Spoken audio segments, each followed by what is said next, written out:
Muchas gracias por la invitación, ya lo he dicho durante estos días, pero es un agrado estar aquí y ser objeto de una tan buena recepción. Así que mi agradecimiento una vez más al CETRE y a Carrera Social. Yo me voy a referir brevemente a la responsabilidad de las personas jurídicas, que es primordialmente una responsabilidad penal, a pesar de que la ley peruana la llamen administrativa. Pero quiero hacerme cargo de dos cosas. El título de la sesión, si me permite. Por favor.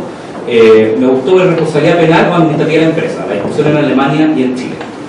Con esa cierta confusión y el título que no seleccioné yo, pero me pareció muy interesante porque permite jugar con ciertos niveles de ambigüedad en la pregunta.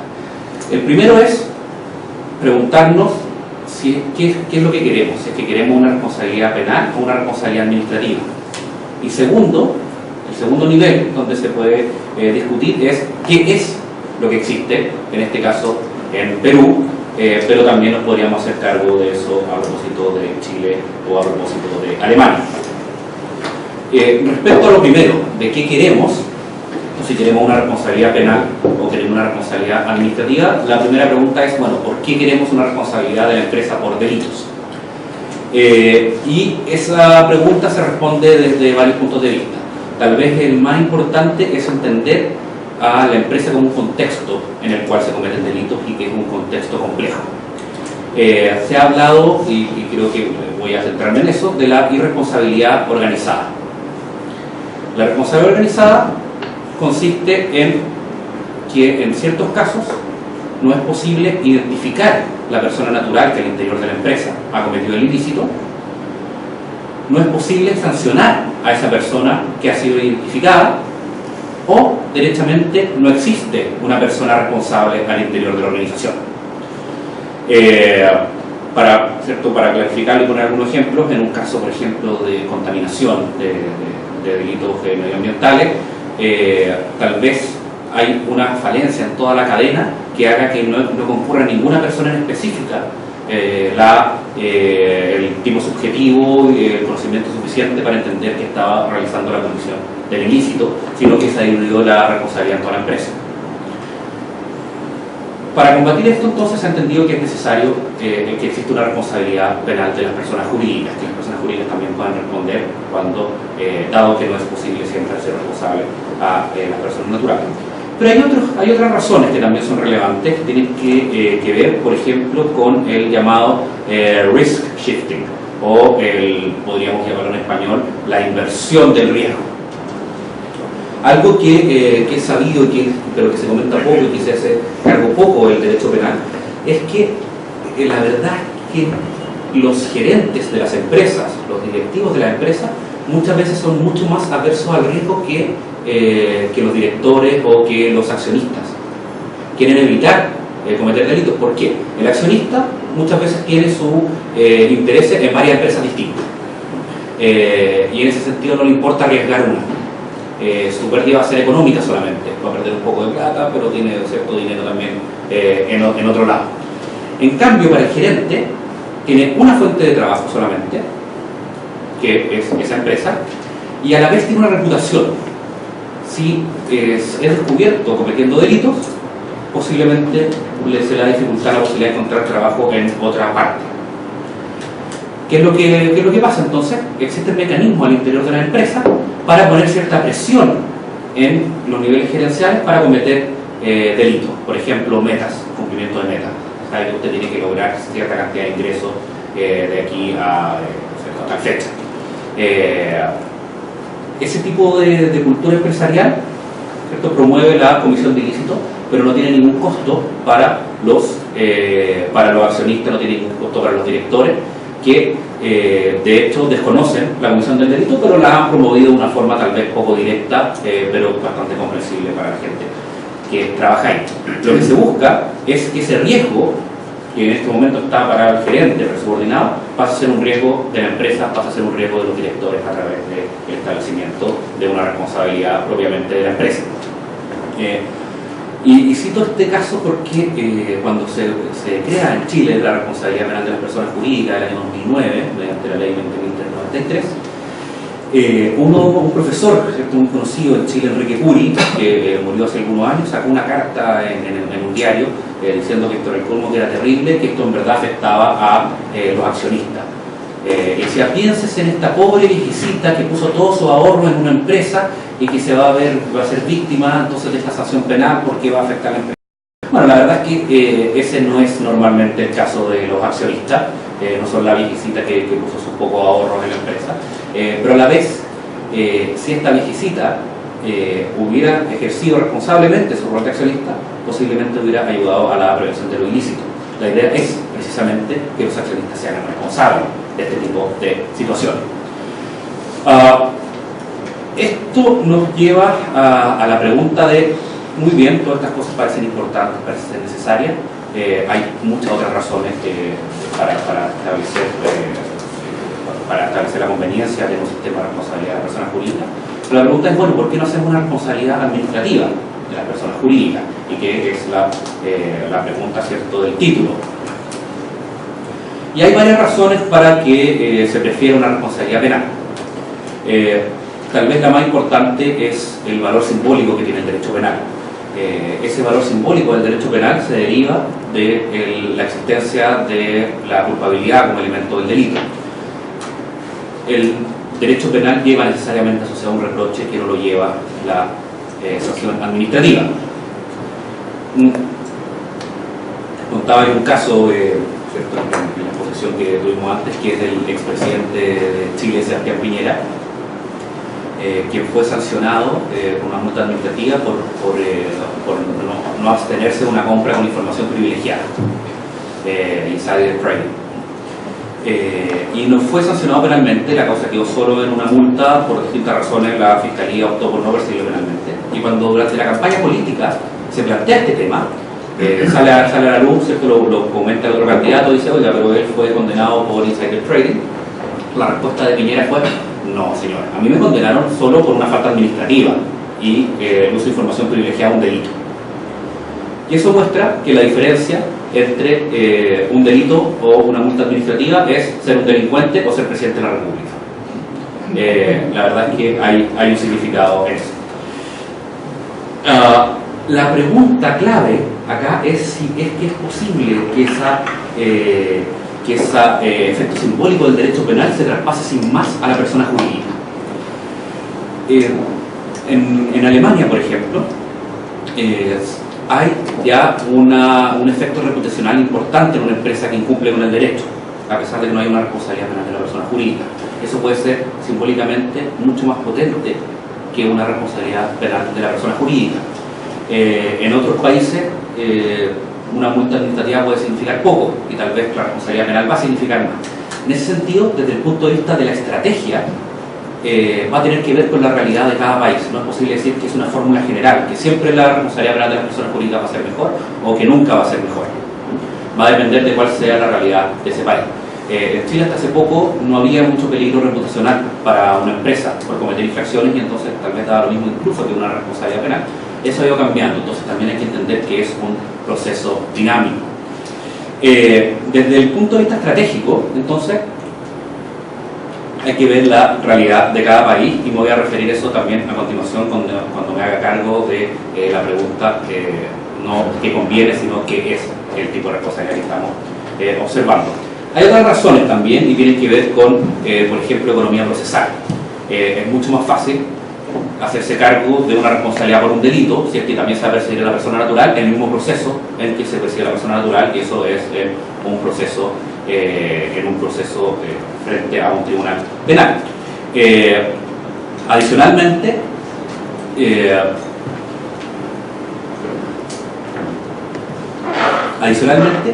la capacidad que tiene la Fiscalía para investigar ciertos casos es mucho más potente que la que tienen los órganos administrativos. Piensen en los casos de criminalidad organizada, por ejemplo. Parece ser insuficiente ahí que una investigación que sea meramente administrativa posiblemente no va a dar buenos resultados y es mejor entonces que sea de carácter penal. Ahora, pasando ya a la siguiente posibilidad dentro de esta ambigüedad, es, bueno, ¿en qué estamos viendo? ¿Es una responsabilidad penal o es una responsabilidad administrativa? Y a la vez, esto le podemos agregar un segundo nivel de ambigüedad. Podemos preguntarnos por la ley, por ejemplo, peruana, en este caso, y preguntarnos si el que se llame administrativa es realmente penal. Está cierto que la respuesta es sí, es realmente penal. Pero también podemos preguntarnos si es posible una responsabilidad, dogmáticamente una responsabilidad penal de la persona jurídica, o no es más bien un tipo de responsabilidad administrativa. La respuesta a estas dos preguntas van más o menos juntas. Si uno revisa la reciente ley peruana, muy similar al caso chileno, uno ve que es un proceso que se sigue ante un tribunal penal, que es una responsabilidad por delitos. El profesor Caro ha explicado, digamos, temprano ampliamente todos los elementos que son propios de una sanción, de una responsabilidad penal, como el tipo de sanción, la forma de determinación de la pena, que hacen que sea bastante evidente que estamos frente a un caso de responsabilidad penal. Y por eso muchas veces se ha dicho que la discusión sobre la naturaleza jurídica de la responsabilidad penal de las personas jurídicas es más bien un fraude de etiquetas. El primer caso donde se produjo esto fue en Italia, cuando se dicta el decreto legislativo 231, que establece la responsabilidad administrativa de las empresas por el reato, por el delito. Se establece el nombre de responsabilidad administrativa igual que en Perú. ¿Y por qué? Porque el principio de culpabilidad estaba recogido en la Constitución italiana. Si ustedes se fijan, lo que hay ahí es que se produce una discusión diciendo, oiga, ¿sabe qué? No podemos establecer una sanción penal porque no se está cumpliendo, las empresas no pueden ser culpables. La culpabilidad es algo que solo se puede predicar de las personas naturales. ¿Y cuál es la solución? Cambiar el nombre, simplemente llamarlo responsabilidad administrativa, lo cual muestra que es un mero fraude de etiqueta. Es como el sofá de Don Otto, un chiste conocido en Chile, no sé si es conocido acá, ¿no? Don Otto encuentra a su mujer con su amante en un sillón, en un sofá, y para solucionar el problema, ¿cierto?, que la mujer tiene un amante, lo que él decide es vender el sofá. Este es el tipo de la forma en que se enfrenta a ese problema, ¿no? Se vende el sofá, se cambia el nombre. Y así, en la discusión chilena, cuando se dicta la ley de responsabilidad penal de las personas jurídicas, hay un conocido profesor chileno que se llama Luis Ortiz Quiroga, que manda una carta al diario muy enojado porque se había creado esta responsabilidad penal de las personas jurídicas, ciertos años de desarrollo que su culpabilidad se ven afectados. Y en el último párrafo dice, ahora, esta ley no es mala, esta ley es buena, pero no usen el nombre de nuestro bueno y querido derecho penal. El problema de él era el nombre nuevamente, no era la ley. Entonces, ese es el primer nivel de la discusión, es, ¿cierto?, si es que estamos, si es que no es un mero fraude de etiquetas, cuando nos planteamos una cosa u otra. Y el segundo es preguntarnos si es que realmente podemos estar frente a una responsabilidad penal. Adelanto que mi respuesta tiene que ver con lo que dije antes. Si es que se da un proceso penal ante un tribunal penal por un delito que es de carácter penal, si tiene un sistema de determinación de la pena que es similar al que es de la persona natural en penal, la verdad es que difícilmente podemos estar ante otro tipo de responsabilidad. Pero la pregunta sobre la naturaleza de esa responsabilidad tiene también que ver con la necesidad de encontrar un equivalente a la culpabilidad. Hay varios intentos por explicar esto. Voy a resumir algunos. En primer lugar está Heine, en Alemania, quien establece, él hace una propuesta legislativa, derechamente. Y en esa propuesta legislativa, él no pone delitos, sino que pone más bien consecuencias de lo que él llama el gran descalabro empresarial, un gran descalabro empresarial. Y eso es, por ejemplo, generar la muerte, generar gravedad ambiental, cosas de ese tipo. Pero no señala delitos, no dice homicidio, por ejemplo, no dice lesiones, pero en realidad usado de una forma no jurídico-penal. Y él dice, bueno, la verdad es que la empresa no puede ser culpable por el delito, ¿cierto?, que ha cometido el subordinado, el funcionario de la empresa, el miembro de la empresa, sino que él es responsable, la persona jurídica es responsable por otra cosa, es por no organizarse adecuadamente, por un déficit organizacional. Y lo dice expresamente, esto es una responsabilidad por el carácter, derecho penal de autor, no derecho penal de hecho. ¿Y qué es el delito? ¿Por qué no lo sancionamos por organizarse mal en otro caso? Bueno, es una condición objetiva de punibilidad. Eso es lo único que es el delito, una condición objetiva de punibilidad. Como ven, esto resuelve difícilmente, en realidad, el problema de la culpabilidad. Lampe hace una adición a esto, donde empieza a acercarse ya a la solución del problema. Él genera, casi al mismo tiempo que Heine, un sistema más o menos parecido de responsabilidad penal de la persona jurídica, también por el carácter, también lo dice expresamente, pero hace una distinción que él hace equivalente a la distinción entre dolo y culpa. Él dice que en algunos casos la empresa tiene una mentalidad criminógena, que es equivalente al dolo, y en otros casos tiene un mero déficit organizacional, que lo hace equivalente a la culpa. Y eso permite ya empezar a acercarnos a la construcción de un sistema que sea equivalente al de la persona natural en el caso de la persona jurídica. Hay otras situaciones a las que me podría referir, otras propuestas, pero quiero referirme específicamente a dos ahora, que son la de Gómez Jara y la de Nieto Martín, que son, yo diría, complementarias. Gómez Jara, que también entiendo que es un amigo del CESPE y que posiblemente va a estar acá pronto, explica la culpabilidad de las empresas utilizando como base la visión parecida a la de Jacobs del fundamento de la función punitiva del Estado. Para los que no recuerdan cuál es esto, Jacobs dice: cuando tenemos una ley de la naturaleza y esa ley de la naturaleza no se cumple, la ley de la naturaleza desaparece.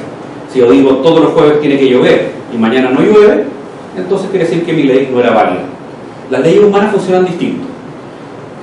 La ley que dice no matar se puede ver infringida cuando alguien mata. Y lo que necesito yo es volver a esa regularidad, porque si no, la ley no va a ser válida. La persona natural puede declarar no válida una ley mediante su comportamiento. Lo que dice entonces Jacobs es, entonces mediante la imposición de una pena de manera contrafáctica, yo vuelvo a hacer vigente esa norma. Estoy diciendo, no, esta norma sigue siendo válida, porque quien la infringe sufre determinadas consecuencias. Lo importante, dice Gómez Jara, para llegar a concluir la existencia de una culpabilidad al interior de la organización, una culpabilidad de la empresa misma, es entender si es que la empresa tiene la capacidad de cuestionar la norma al mismo nivel que la tiene la persona natural. Y si uno ve las grandes empresas, posiblemente la tenga. Gómez Jara exige cierta complejidad. Exige, por ejemplo, que la empresa pueda sobrevivir a los cambios de sus miembros. Si la Coca-Cola, empresa gigante, sale un gerente, entra otro, bueno, va a seguir siendo la Coca-Cola. Y la Coca-Cola tiene una cultura empresarial propia, eso es clave en la teoría de Gómez Jara. Que tenga una cultura empresarial propia, que se mantenga más allá de personas específicas. Esa cultura empresarial, para que exista como tal, tiene que ser imposible de cambiar por la mera voluntad de los miembros. Es posible cambiarla mediante acciones de largo plazo, mediante un actuar focalizado, pero eso toma tiempo. No es que alguien diga, se acabó, ya no tenemos esa mentalidad. La mentalidad sigue existiendo.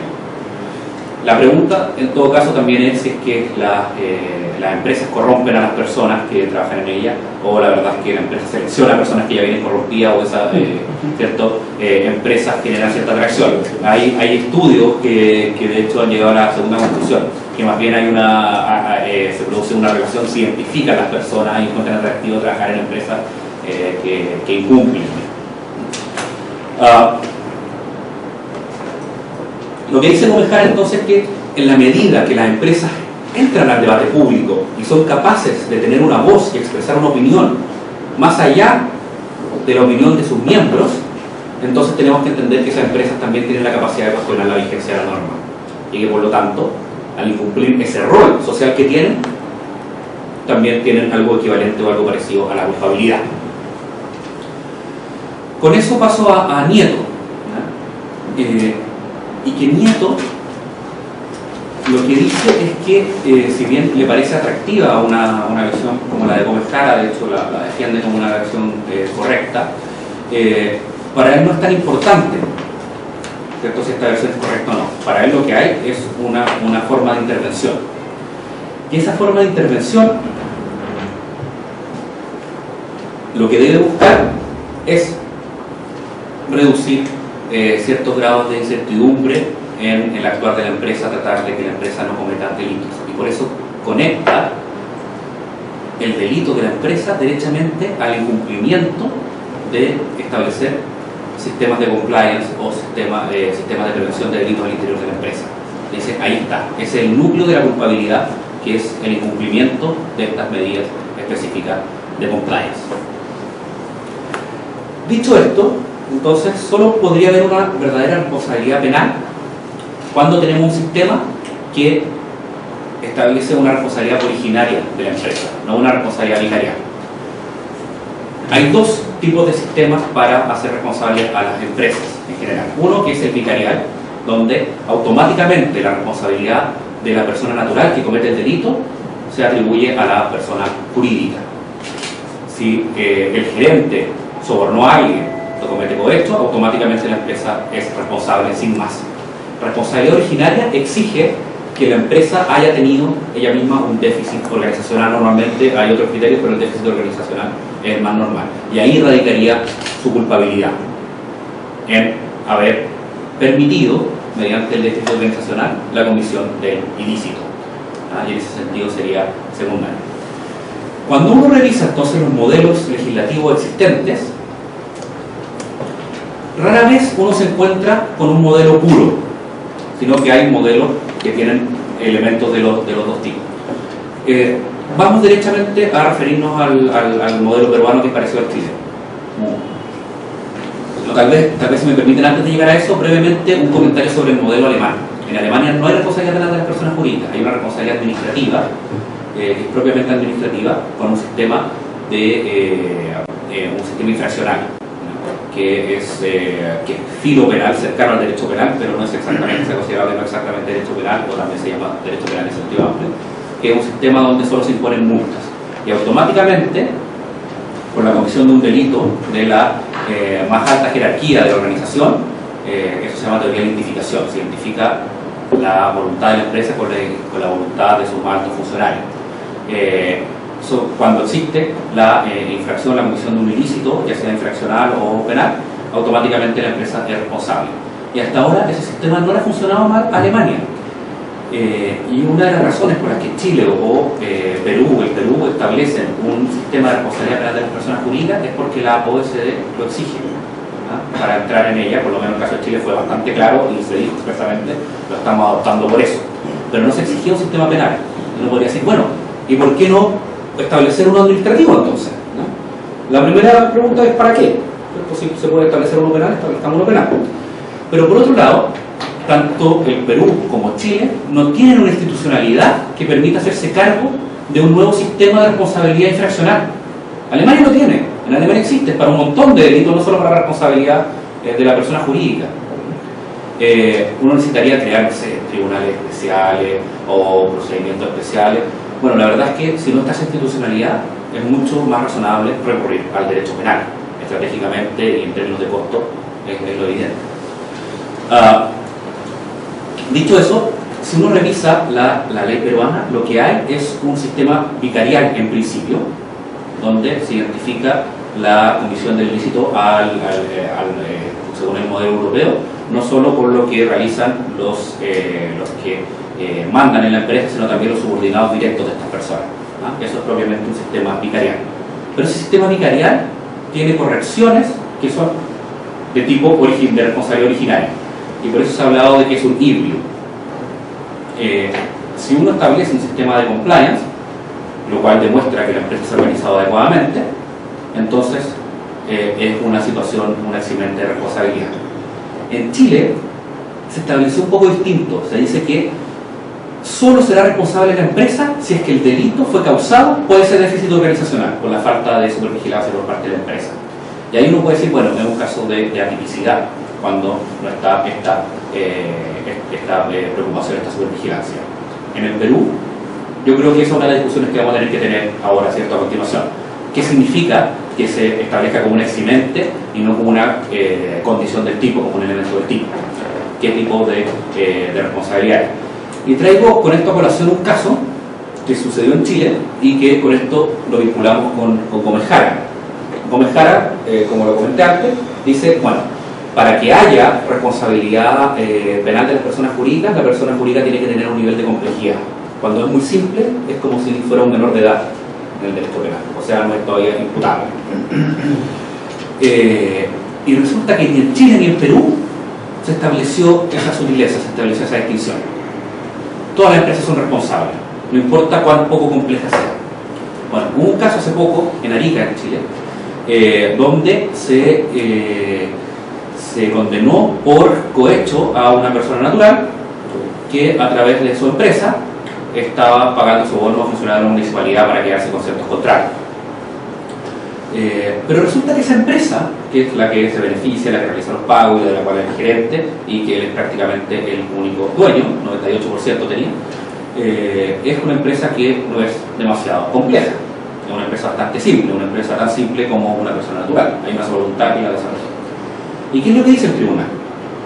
Si el delito tiene que haber sido a causa de que la empresa no cumplió con sus deberes de vigilancia, no es posible decir que esos deberes de vigilancia se encuentran incumplidos en este caso, porque en ningún caso podrían haber evitado la comisión del delito si es que la empresa se identifica con la persona de su dueño.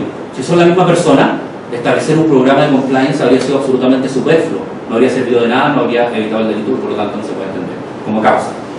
Una pregunta que me gustaría que discutiéramos, ¿cierto?, después durante la conversación es cómo tendría que resolverse eso acá en el Perú. Un último comentario sobre esto, sobre este tema, y con eso cierro, ya me he extendido demasiado. Es que la elección por un catálogo de delitos reducido, tanto en la ley peruana como en la ley chilena, es una mala estrategia. Lo que se busca mediante la responsabilidad penal de la persona jurídica es la generación de programas de cumplimiento, que las empresas busquen cumplir la ley.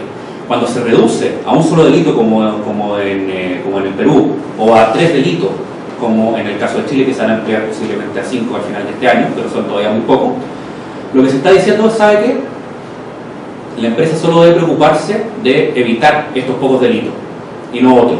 Y por lo tanto, y por lo menos así pasa en Chile, los programas de compliance son programas para evitar solo esos delitos, uno de los cuales, por ejemplo, financiamiento del terrorismo en un país donde no hay terrorismo, lo cual lo hace bastante ridículo.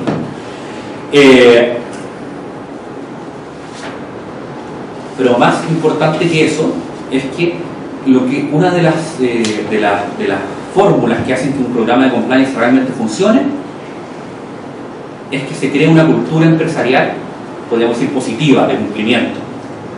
Lo comenté a propósito del AMPE. El AMPE identifica entre la cultura criminógena del grupo y el déficit puntual empresarial. Aquí lo que estamos tratando de generar es una cultura corporativa adecuada, y esa cultura corporativa no se va a generar si es que nos preocupamos solo de unos pocos delitos y no del cumplimiento general de la empresa. Como lo dije hoy día más temprano también, no hay que por eso necesariamente criticar esta ley, sino que hay que entender que este es un primer paso que abre una puerta para nuevas discusiones y que va a permitir que en el futuro haya, ¿cierto?, tanto en Chile como en el Perú, un sistema que sea adecuado para prevenir la delincuencia empresarial y la corrupción. Muchas gracias.